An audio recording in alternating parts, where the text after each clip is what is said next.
This is Trend Following Radio, where great thinking comes alive. Nobel Prize winners, legendary traders, best-selling authors, and the pros that know what drive us irrational human beings. I am your host, Michael Covel. Not filtered, raw, honest. That's my passion.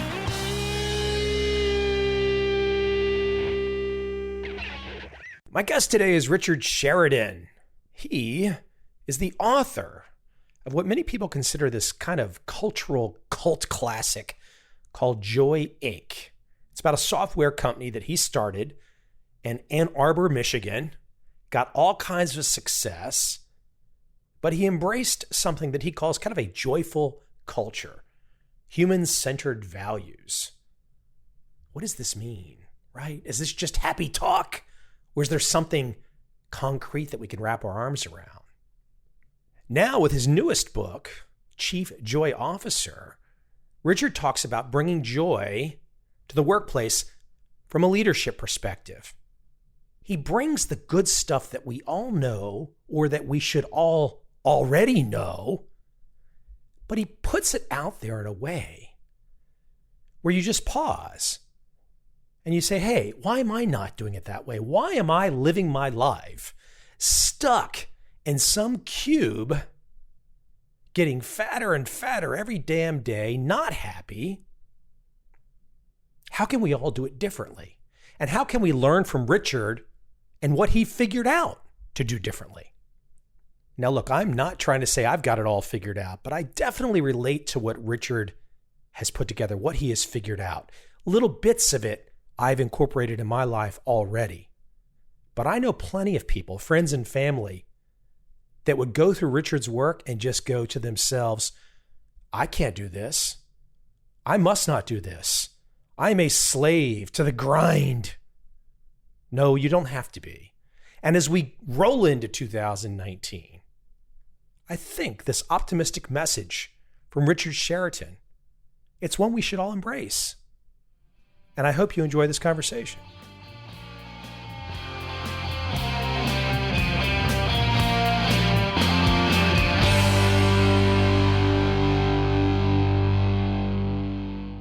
You know, Richard, I think I would be amiss if I didn't start with one word. If I didn't start with the one word that has clearly become your middle name, so to speak.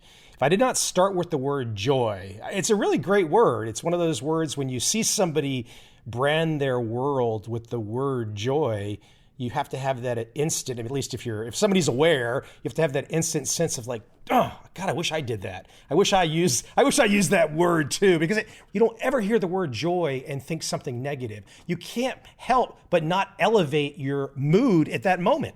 It's a very human word, that's for sure. Tell me the origins of how you came to associate yourself with the word before we even get into the business idea, because obviously this word means a lot to you.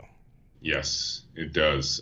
We have this crazy part of our company where we do tours, and we get 3,000 to 4,000 people a year who come from all over the world just to see how we do what we do. Because of that contact, a lot of the world has come to us and asked us to share our story. And there was a gentleman who, back in about 2010, I think it was, had heard Simon Sinek start with why. And he wrote me a really nice email, and he sent the link. And it was the first time I'd seen Sinek's video, his TEDx talk. And he said, Rich, you do this. And I listened to that and I thought, no, I really don't start with why.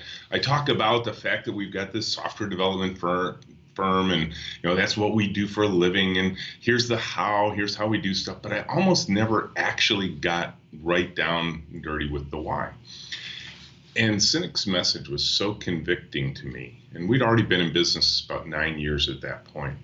And I thought, you know what, when I lead the tour that I'm going to lead today, I'm going to start with why. I'm going to start with our why. And then I thought, well, what am I going to say? And I looked at our mission statement that had been there almost since day one, and it was to end human suffering in the world as it relates to technology. And I thought, that's it. I want everybody, when they walk out of Menlo, to have one word on their mind, and it's suffering. And then I thought, no, that might not be the right word. So I looked down at the bottom, and this was a mission statement that I had personally crafted early on. And it said, our goal since 2001 is to return joy to one of the most unique endeavors mankind had ever undertaken, the invention of software. And I really believe that.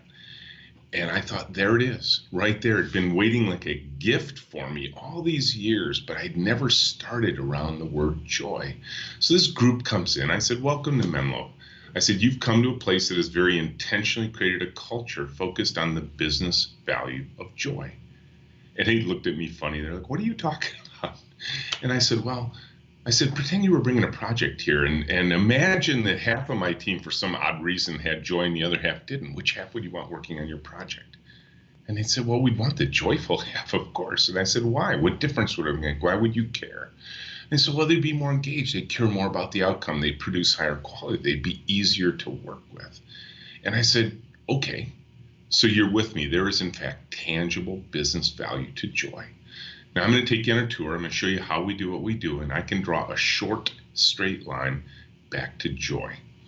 And at that point, kind of the rest is history, because I realized, as you are evoking here in this conversation, it's such a powerful word. It's easily relatable, and it's rare, especially in a business context. Having written books, I don't normally reach for the word, but I think you just, and I'll say it a different way, but it's a simple word, but there's so much depth behind it. And if you try to just look up into this, I'm looking up in the air right now in a room, if I just look in the air and I imagine the word joy sitting there, it can mean anything. It's nothing negative. There's nothing negative you can associate with it. And it's hard. It's the part that people get confused about. And that is, they often conflate joy and happiness with one another. And we're happy here too. No question, that's a big part of us. But we can't be happy every minute of every day. I think that would probably require medication. Do you have a definition for joy that's different than the dictionary definition? Do you have a way that you like to describe it to people? Yeah, I do actually. It speaks, again, in the context of our business, it speaks to what I call the heart of the engineer. I live in a very difficult industry. The software industry looks shiny from the outside. Everybody thinks, that's where everybody should be going because it's so cool. And, that's where all the money's being made and everything like that. But our industry has a lot of failure.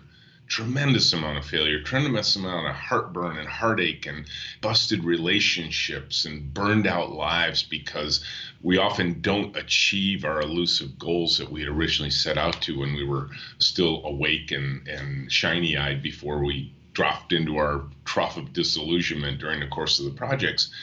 The way I look at it is this: joy is in service to others. So in our world, in the software world, what engineers want in their hearts is one thing and one thing alone. They want to see their work, the work of their heart, their hands, and their minds, get out into the world and delight the people it's intended to serve. They want somebody to stop them on the sidewalk someday in the future and say, really? You did that? You got to work on that? I love that thing you made. It made my life better. And when an engineer hears that, that is joy. Because joy is that external focus in my mind. It is the joy that says my work was worthy of delighting others. That's where we look to joy, and it's an external focus. Before I get to the flip side of joy, one of the reasons that people can't get to joy, as you say that, I'm thinking, well, not only is it engineers that want to have that sense, that feeling, we all do, but the tricky thing though too is that while we all want to have it, we might say that as kind of a platitude, a lot of people really never get the chance to feel it in their work career. They don't get the chance to get that sense of that feedback from a customer or just a man on the street or whatever, because you're right, that feedback is what keeps you going. Yeah, I think we are wired as human beings to be in service to others. And often these days, because the things we work on are so complex, it's not just an individual hero. It is a team of people that have to work hard, shoulder to shoulder together, often for a very long time, to deliver something that worthy to the world. And in that intervening time, that's hard work, really hard work.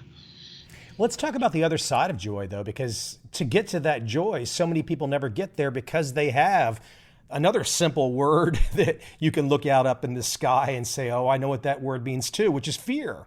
In my early managerial career, when you pop out of your eggshell as a first layer manager the very first time, you kind of do the duckling thing and you imprint. You see the first person, and of course that person is probably your boss, and you say, well, he got to be my boss or she got to be my boss, and I guess I should be like them. So you do it. And that's what happened with me. And in my earliest managerial career, I was taught to motivate people with what I call now artificial fear. That's how you keep people on their toes. I had a boss once who told me, Rich, if you're walking down a hallway and you see a couple people talking to each other, just walk up to them and stand there. They'll get back to work. But that's true. That's 100% true. And that's true today for most businesses probably, isn't it? Oh my gosh, yeah. It's funny because if we get into the practices of Menlo, we'll talk about how we pair people. So I've actually institutionalized two people talking to one another all day long. Let's jump right into that because it's a great point. This pairing concept, I made the note to myself. I was like, well, I've never heard of this before. So here you are. You're essentially telling me that it came from, I think you're telling me that it came from the old boss saying, don't let the two people stand at the water cooler. Is that where it came from? No, it actually came out of a guy, a programmer, a fellow programmer by the name of Kent Beck, who's out in California and Oregon area out on the West Coast. And he was probably in his same trough of disillusionment days, as frustrated as I was. And he wrote this great book about this unusually named practice he dubbed extreme programming, which is not about programmers jumping off of cliffs with bungee cords or anything like that. It was a new set of practices, actually not that new. We probably all in our careers in the software industry had experienced some of them at one time or another, but just not sustainably. Kent's idea was, let's take the things we actually have experienced in our careers that we knew worked, and let's just do them all the time. And he started talking about the places in his career where he had experienced great success. And one of them was, you know what, when we had a deadline to meet and we had to deliver great quality and it was really important we did it right the first time, I'd go grab somebody, pull them next to me and say, hey, come here, work with me on this because we got to get this right. And he said the quality soared when it was me and another person sitting at the keyboard sharing the task together. And his hypothesis was, if that works great in crisis, maybe it would work great all the time. Why don't we try this thing of pairing? And I was intrigued. At the time I read the book, I was really searching for a better way of doing things. And so I saw this and I said, got to try it. And the rest is history. And now at Menlo, we basically pair virtually everyone on the team, not just our programmers. And two people, one keyboard, all day long, sharing the same task at the same time. The pairs are assigned and we switch them every 5 working days. Let me take a step back, though. I wanted to jump off with you there when you brought up the pairs, but I want to go back in time a little bit because I want to lay the foundation for you. Even though you're people can hear it in your voice, they can hear the passion, and already they're hearing something very unique that I'm guessing 95% of my audience has never considered. I've never heard of it. But from a perspective of being in the corporate world, you put your couple decades in doing everything that you don't currently do today. That would be a fair statement? That is a very fair statement. A lot of people will, when they come to Menlo, they see the crazy stuff we do, and it still shocks people, and we're 17 years in. And they look at me and they say, Rich, where did this come from? How on earth did you think of this? And I tell them, oh, you have to understand, there was 20 years of deep pain in my professional life. And it was out of that pain that this was born. Yeah, I had to go through sort of my version of Joseph Campbell's hero's journey here, where I had to crawl through the desert of disillusionment. I wanted to get out of the industry entirely, but it was the thing that was feeding my family. So I was trapped, and boy, I don't think humans trap well in general. I was just going to fight my way out. I didn't know what I was going to do, but I was getting out of there. I mean, you don't have to do books. You could just stick with the company, but clearly you are motivated to give people an insight, a perspective, and save them the 2-decade learning curve that you had to go through? Yeah, I have to admit, writing books is pure joy for me. I always wanted to write books. I never knew I'd write business books. I always thought it'd be fiction or something like that, but I love to write. So this is a perfect way for me to express what we've learned. But we decided, long before we decided I would write books, my co-founder and I decided we were going to share what we learned with the world, because when you pick a big, hairy, audacious goal like end human suffering in the world as it relates to technology, you have to be comfortable with the notion that you cannot do that by yourself.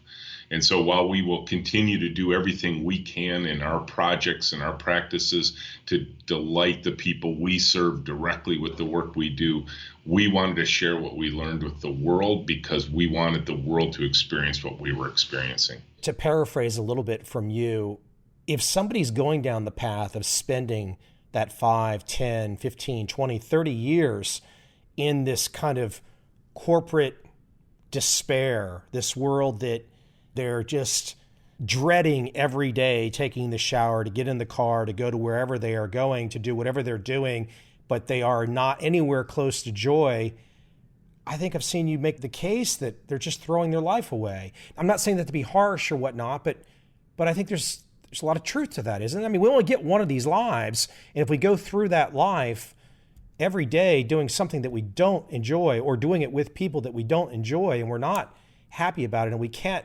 really feel like we're ever going to get that feedback from the man on the street, my gosh, what's the point? I always am drawn, when I talk about this with people, to the Thoreau quote of "the massive men lead lives of quiet desperation." And I was there. I'd come home after long days. My wife would see my tired eyes. She'd say, "You're not happy, are you?" And I said, "No, I'm not." And she's like, "What are you going to do about it?" And I said, "I don't know."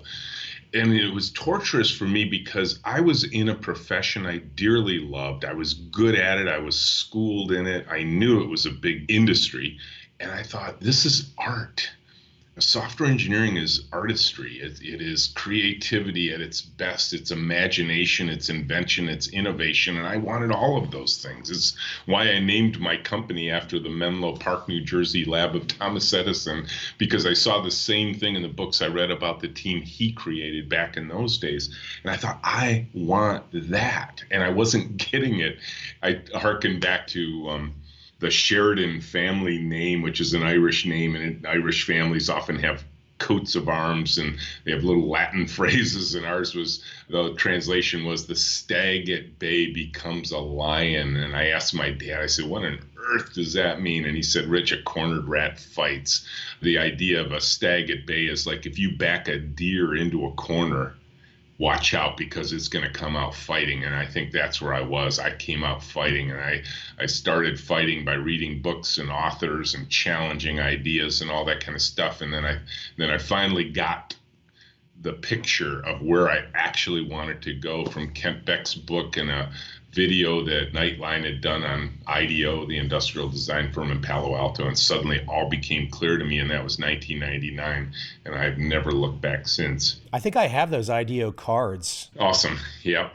Yeah, we do too. Yeah. And I'm delighted to say now that my kids see it in me. They're older now. I have a couple of grandkids, and they say, "Dad, what we can see now is that you'll never retire. You're having way too much fun at work." And that is such a 180-degree turn from where I was 20 years ago. And I'm delighted that my children can see that in me. Well, that's a word that we could go down the rabbit hole and stay for the next hours to talk about retirement. I think hopefully people can just hear what you just said and take it for what it should mean, which is, my gosh, it's a word that should not be in the lexicon of any of us. We should all be doing something that gives us that joy in our career. And gosh, with technology, we could get laid up and have an injury or get older or whatever. And technology allows us to stay in the game. Let's get into some of the meat and potatoes here, because I think what you are describing right now, what you've been saying the last few minutes, you're being very upfront. You're being very transparent. You are being you're kind of showing this, as you would say, a certain self-understanding. For example, your newest work that we're talking about today, Chief Joy Officer, this is right at that foundation, this kind of self-understanding. Why don't you outline for the audience the pieces of that from your perspective? When I thought about how to share the leadership portion of Menlo with the world, which is what this is about, I wrote a first book called Joy Inc. that's kind of about the whole organization, its processes and practices and how we put it all together. But a lot of people kept digging in and saying, but what does it mean to lead in an organization like that? And we have one unusual construct that people glom onto, and we try and distract them from this particular shiny object, but they're fascinated with it. We have no bosses here. What are you? Well, I'm the CEO, there's no question. And I could walk into the room today. I have the authority if I needed to use it. I could walk into the room right now and pick somebody out and say, you're fired. And they would be fired. I mean, there's no question. I have the power. I have the legal authority to do that. You obviously don't work that way. But the other problem is, let's say I did that day. Maybe I had a bad day or something. Can you imagine the reverberations that would have in the culture we've created over the last 17 years? It implodes right there. It's over. You only have to do that once, and then you're done. Now I got to be boss every single day, right? And that's a little bit of my self-understanding was that's the kind of boss I used to be. When I became VP back at my old company, Interface Systems, it was 1997. My youngest daughter was 8, and we had this thing in the Ann Arbor schools, take your daughter to work day. So I took my kid to work. I have to admit, I laugh at it to this day that, like, what on earth could an 8-year-old see watching a vice president work, right? Oh, look, he answers the phone. Oh, look, he types on a keyboard. Oh, look, he talks to people. It's like, what would you see? So I take her in to work with me. She brings her backpack and her stickers and all that kind of stuff and coloring books. And she sits at my task table in my big office all day long, to my mind, just completely ignoring everything that's going on and just having a good day off of school. And I'm doing VP stuff. At the end of the day, I thought, well, I better check in with her because her teacher's going to ask something about this day. And I'm going to feel guilty if she didn't get anything out of it. I said, so Sarah, how was your day? What did you see? And of course, out of the mouth of an 8-year-old, right? She said, what I saw, Dad, was you are really important here. And I'm like, oh. So I sit down and I ask her, I said, so what did you see? She says, well, what I saw here was that nobody can make a decision without you. And of course, she was really proud. I was mortified because in that moment, I realized I had created an organization around me where I was seen as the smartest guy in the room. That's how I got to this position in the first place. And now it couldn't move faster than me because I was central to every decision. I was central to every process. I was at the center of attention, and I'm sure I liked it a lot. But as I looked beyond my little, pedestal, I thought, crap, the only way this team moves faster is if I work more hours, if I spend more time in the office, if I get in earlier, I work at a faster pace, more frenetically, maybe through the weekends and all that kind of stuff. And I thought, this one's 8, the older one's 10, and the older one other than that is 12. And I thought, I'm going to wake up a decade from now and have missed all of the best years of being a dad. And I don't want to do that. So that was a clanging cymbal moment for me where I realized I had to lead differently. This idea of essentially shedding the smartest guy in the room mantle and being central to everything is key to running things here at Menlo. And it's how we run this, what some people like to call bossless office. But we're very careful when we talk about it. We say bossless doesn't mean leaderless. So the book is really about what does it take to be a leader? Not that bosses are bad, and not that all leaders are good, but we wanted to talk about being a good leader without the authority of I told you so, just do it because I told you to do it kind of piece. Leaders have harder work. If they don't have the authority to just go tell people to do stuff, then they have to lead them through influence, and that's harder. It's more subtle. It requires connecting to the hearts and the minds of the people who work around you to actually get them to follow you. So if I think about some of the things that my notes that I'm looking at right now, I'm thinking about what we've talked about so far, kind of a no bosses structure, kind of a flat hierarchy. working in pairs. I also know, and I want to ask about this in a second, index cards everywhere, which I love. No cubicles. I mean, my gosh, there's people listening right now that are already getting, itchy because they think like I won't have my cubicle. I used to joke with a friend about, I'd call him up when he was in his cubicle. This is kind of mean. I would ask about, what was in the fridge, under the desk, in the cubicle. But you also might have a dog or babies in the office. But what all these things say to me, not just the list of things, it says there's been a lot of experimentation in your world. And I think that's probably the most interesting and difficult thing to do, because if you take an experiment, you take a risk, if you take a chance, there's a cost, it might not work out. And a lot of people don't like that, even though not taking a risk is also got a cost to it. So it's kind of funny how we look at risk and reward, isn't it? It is. And let's run the experiment is probably one of the most common phrases here at Menlo, and I believe it is the basis for which we've created every crazy thing we do here. The people look now and say, that's remarkable, that's amazing, how did you think of that? And we're like, well, actually, we just tried it, and it worked a little bit, and then we adjusted, and it worked a little bit better, and we adjusted a few more times, and suddenly it's a standard practice. Our most famous experiment is the babies in the office. We allow newborns to come in with their parents all day, every day, for months at a time. Usually they come in about 3 months old and they stay till they're about 6 months old. We just said goodbye to Josiah as he turned 6 months old and he went off to daycare. And he was Menlo baby number 22 in the last 11 years. The experimentation that you have unleashed, this mindset, this process that you have, when you are talking to other companies that want to perhaps feel comfortable with being more on the experimentation side, how do you lead people to that? Because they've got all their hurdles, they've got all their objections. I mean, we could never do that. That's impossible. Oh my gosh, you guys are something special. You're different. How do you start to win people over to experimentation as part of the leadership process? How do you start to take them down that path? I've gotten pretty good at it, actually. It's been cool to see how this works.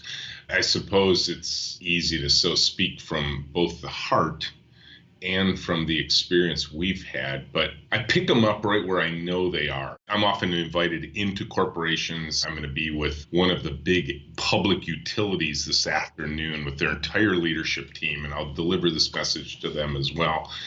I'll come in and I'll tell them about Menlo, and they'll get excited. They'll laugh with me. They might even have a tear or two along the way. I've often, the baby story gets some people crying as they imagine how different their life was when they had newborns and how challenging it was and how much easier their life might have been had they had the same opportunity that we've given our staff members here.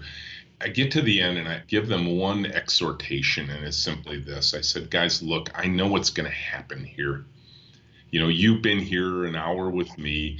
You've read the book. You've maybe had some sidebar conversations during this session.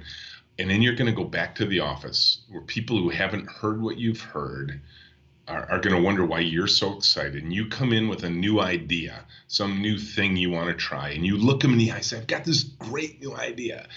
And I know what's going to happen. You know what's going to happen. That other person who hasn't heard what you've heard, hasn't read what you've read, hasn't seen what you've seen, is going to go, well, that won't work here. That's not us. That's against policy. HR would never approve that. And right in that moment, the idea dies because you're busy. You got emails to answer. You got meetings to run to. You got phone calls to pick up. And I want to arm you with one simple reply. Look them in the eye and say, I get it. But let's try it before we defeat it. Let's run the experiment. And in that simple phrase, I have seen companies as large as General Electric and Mass Mutual Corporation and many, many others make fast, significant, meaningful changes. And let's run the experiment. The phrase itself is so disarming, right? Because I think a lot of people are afraid to try stuff because it might be seen as failing. But when you say, well, but it's just an experiment. I mean, experiments should fail. I mean, we don't know what's going to happen. That's the whole purpose of running an experiment, is it might not work out. So nobody feels like totally wedded to the idea, But if the response isn't, let's run the experiment, if the response is, well, let's form a committee, let's write a policy, let's table that for the next management meeting. Oh, come on. Everybody knows that is I just stabbed your idea in the heart and we'll never talk about it again. Or it might be a bullet item on an agenda, but gee, we ran out of time, so we didn't get to it. So we'll get to it next month. After a while, you do enough of that in your organization, guess what? 0 new ideas are coming up from that point forward. Nobody's going to expend the energy. Why would they take the risk even to bring up an idea when they know it's going to get shot down? This idea of, well, let's just go try stuff. Let's run the experiment. Let's not wait for the committee to form. I mean, what's the worst that can happen? Of course, it does take a bit of trust with your team, and that's often difficult for teams where trust wasn't cultivated over time. So there may be some other cultural things you need to work on along the way. Amazing what happens when you trust your team. They act in a trustworthy manner. When you say let's run the experiment, could I think of that the same as, and I'm curious your view, of course, but the same as let's test it? Or is let's test it and let's run the experiment different things? I think it absolutely is let's test it. And I think the mindset I'd love to give you here is the difference between an action orientation, which I think let's test it, let's run the experiment, is action oriented. Let's go try stuff. Versus contemplation orientation of, I remember when I was a kid, my dad had a way of killing ideas that us kids would bring up. We'd say, hey, Dad, we think we should do this. And he'd go, yeah, I'll think about it. Like, oh, okay, you just killed the idea, Dad. Because he never thought about it. At least if he did, he never came back and told us he did. And that was basically the death knell for whatever else we were thinking about it. And I love my dad dearly, so don't get me wrong. But that was the calling card of, no, that's a bad idea, but I'll just tell you, I'll think about it. And I think that's the same thing that happens inside of organizations. When you go to authority and they say the equivalent of, well, let's think about it, it dies right then and there. So this idea of getting to an action orientation, I think, lifts the human energy of your team. When you have the mindset, the philosophy, let's run the experiment, I'm assuming that part of that mindset is based on the idea that we don't know what's going to happen exactly. And we have to run the experiments because we're going to have some failures along the way. But if we don't run the experiments, we won't get the unknown big winner if we don't play the game. We've got to play the game of running experiments. We're going to have some hiccups along the way. I assume that's right in the headspace of where you're at. If you know what's going to happen, it's not an experiment, right? I mean, it's by its very definition, we're testing a hypothesis and we have no idea what's going to happen. And imagine how much advancement in human history there's been when somebody said, I'm going to try this, and then they tried it and they're like, wasn't expecting that. Right? You talk to so many corporations across the spectrum. You are out and about, you're in the field, you're talking to a lot more behind the scenes than, myself or people listening. This is kind of a difficult question, but if you were to try and kind of rank, of corporate America, the top 500 corporations, what percentage have this let's run the experiment mentality? I mean, obviously, I think it's probably more and more when people like you are out educating to maybe perhaps a better way, but how many people or how many different companies in that top 500 are kind of stuck in the mud that really don't operate in the headspace where you're at? Let's run the experiment. Well, you're pushing me into a zone I don't like to be in, and that's my pessimistic zone, because I think it's in the single digits of percentages. Yeah, I was going to say you can be optimistic about that too. That's a lot of room for improvement. Absolutely. And I will say too, using a term from physics, the potential energy inside of organizations is massive, because what I've seen is when people try it, when they actually move to this model, they unleash the people who already work for them. I mean, I think the grandest opportunity in business today is to simply flip the disengagement statistic. right? The one that's been stuck for decades of 70% disengaged at work. Imagine we could just get to 70% engaged at work. We just flip the percentages. Same people, same paychecks, same parking places, same offices, same equipment. And all of a sudden you flip the statistic, and I've seen it happen. One of my favorite stories is about Mass Mutual Corporation. It was started running experiments. This is a 170-year-old life insurance company. I mean, if they can change within a 6-month period, anybody can, right? It's a life insurance company. And I went up to this one woman. They have this thing they do now, which is just so cool to me.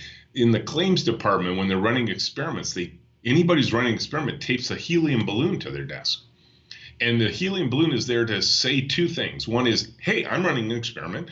And hey, I'd like you to come talk to me about it. So I'm going to hoist this balloon up so you'll come talk. And when I went to visit 6 months after I'd given my exhortation about run the experiment, they were running experiments everywhere. There were balloons everywhere in this place. And I went up to this woman, Susan, and I said, what's your experiment, Susan?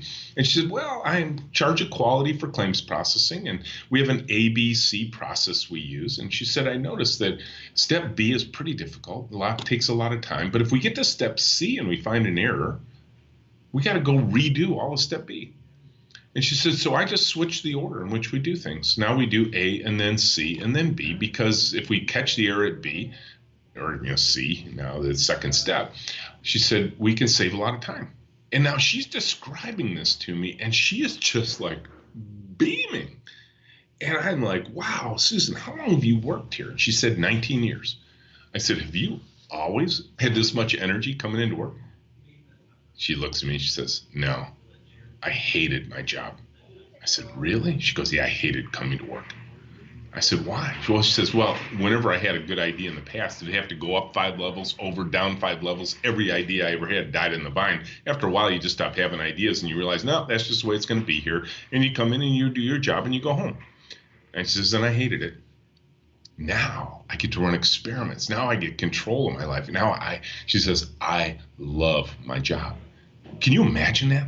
She's been there 19 years, and 17 of them, or whatever, 18 of them, was hating to come to work. And now all of a sudden they've re-energized a nearly 2-decade employee who's probably going to be with them another 10 years. Imagine the benefit they're getting from that. You're talking about a very large established company too.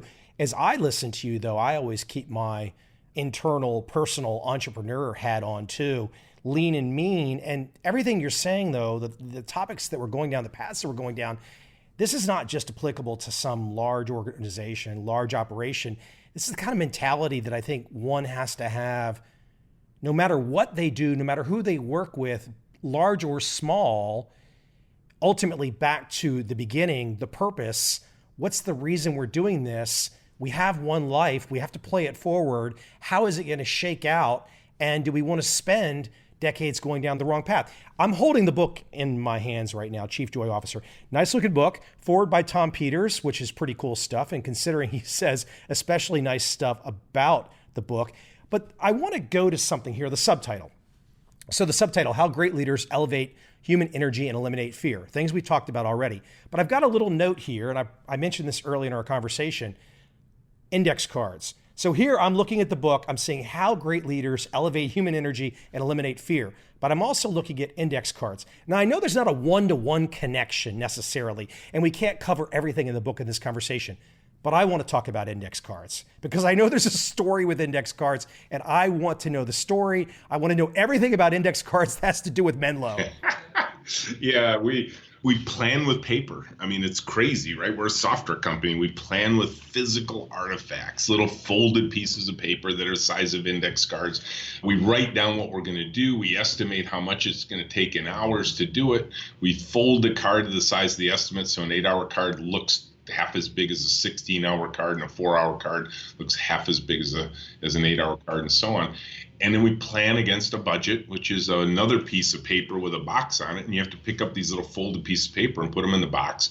And then once we decide what's in the plan, we put it on the wall for all to see and chart progress with colorful little sticky dots.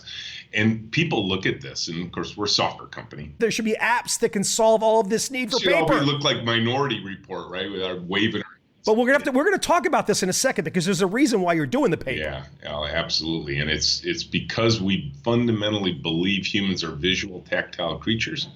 So we're going to use simple tools. But it's funny because people call us the Amish of software development. I'm like, no, we're choosing tools we believe work better for humans. That's the basic philosophy of Menlo, is we want to delight the people we intend to serve. And I will tell you that when I teach people how our project management system works, because our customers have to use it with side by side with us every week, we pick up a little piece of paper, a folded piece, and we lay it down in a planning sheet, that inscribed box that they have to fill, which defines time, people, and budget.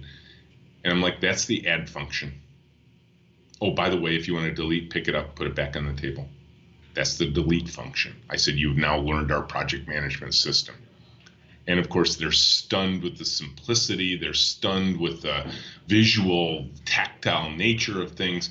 And I think it is visceral. I think you can actually feel the size of the project when you look at all these pieces of paper on tables here. And then when we put it up on the wall for all to see, it's transparent. Because when I talk about fear, I've got a quote on the wall here, the team loves it, is a fear doesn't make bad news go away. Fear makes bad news go into hiding. And if it goes into hiding, we can no longer manage it. So by putting our work plans up on the wall, putting the status of those work plans up on the wall, marked with little colorful stickers and a piece of yarn across that says, where are we at in the 5 days of this week? So we know if we're ahead or we're behind on any given project. It's out there for everybody to see. As soon as you put it on a server behind a password and you have to send specialists away to learn how to use the software and there's only a few people on your team, nobody's looking at the plan. Nobody. Not even the people who are supposed to be looking at the plan are looking at the plan. But here the plans are out there for everybody to see. I have purchased apps, purchased software over the years. I've probably read about every productivity piece of software, calendar software. I don't know how much money I've spent, probably a lot. I've never used one of them. I don't know exactly the exact reason why they don't work, but I'm thoroughly excited about this conversation because I'm talking to somebody else who has figured out what I figured out, which I just want a piece of paper. I want a piece of paper. I don't want the apps and as crazy as you're a software guy, is that the apps in that particular world don't either give you the feeling or I could go faster with paper. I don't know how to describe it exactly. First time I've ever had this conversation, and I'm sure other people are listening and thinking, I'm not productive with these things either. And here you are, you're giving everyone permission. You're giving them permission right now to say, okay, you can actually use the old-fashioned stuff. I think this is why people come here on tours, why they come from all over the world by the thousands every year. We've got a group in all week this week with us, taking a deep dive, as we call it. We do those about once a quarter. And they come to see this because I think, imagine you're the guy who's sitting in your office, maybe you're hearing this and you're like, wait a minute. I've had that thought myself in the back of my mind, but I never knew anybody actually did it. So, you have this sort of like doubt that I may be the only crazy person on the planet who's going to plan, switch away from all these software things and switch to paper. And now they come here and they see a software company that does it. And I literally think it's what you're saying. By showing them an example that works over 17 years, I have now given them permission to think differently. And it's not every app. I mean, I can think when I like to write, I want to use Microsoft Word because I can use track changes. I can do iterations and follow it all and know where I started. And for that particular world, that works fine. I wrote both books with Scrivener as the basic tool and then Microsoft Word when I was heavy into editing, and wouldn't trade them for the world. My point being is you're no Luddite by any stretch of the imagination, but it's just being honest to say, okay, some of these tools just work better for us. Look, our conversation today, I've taken you all over the map.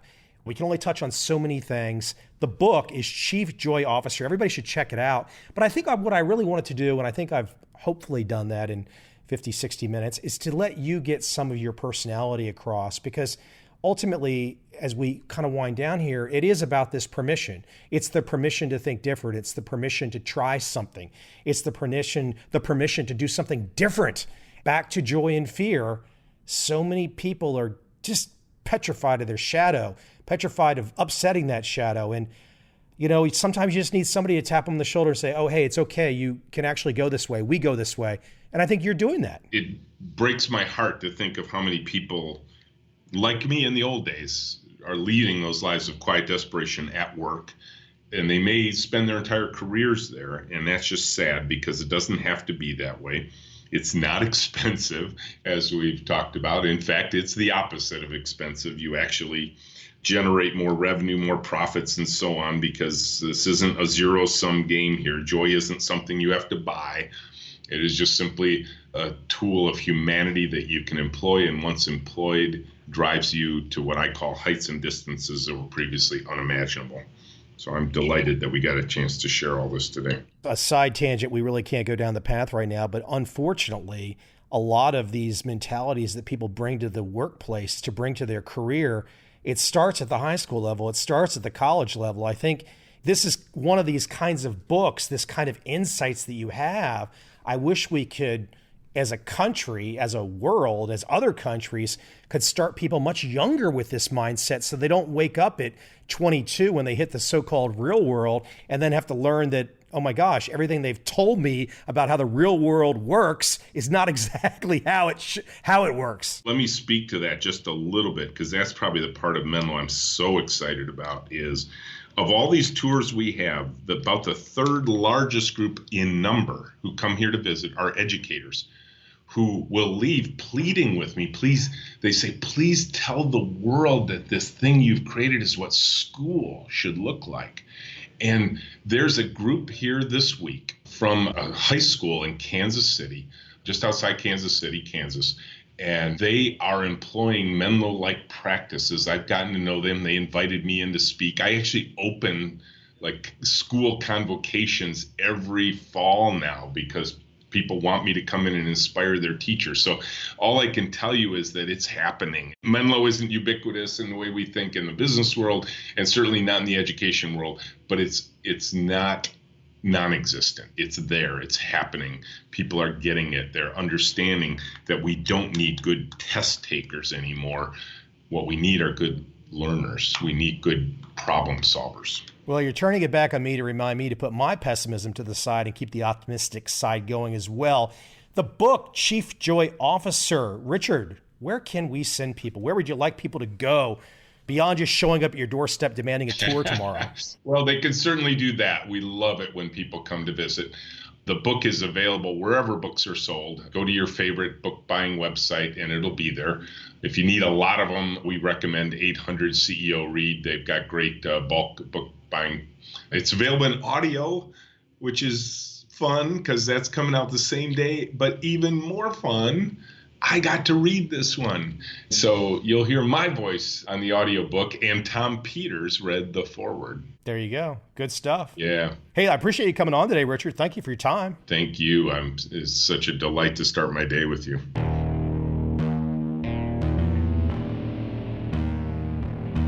I see a time when those awake will understand how to make money in up, down, and surprise markets. Whether new trader or experienced, college student or financial advisor, protecting against a crash or just trying to make a lot of money, trend following offers everyone an answer in uncertain times. To get started immediately, send me an email, michael@covel.com. I will send you the right trend following steps to take along with my free video. But if you want to buy and hold, trust the government and trust Wall Street, this is absolutely not for you.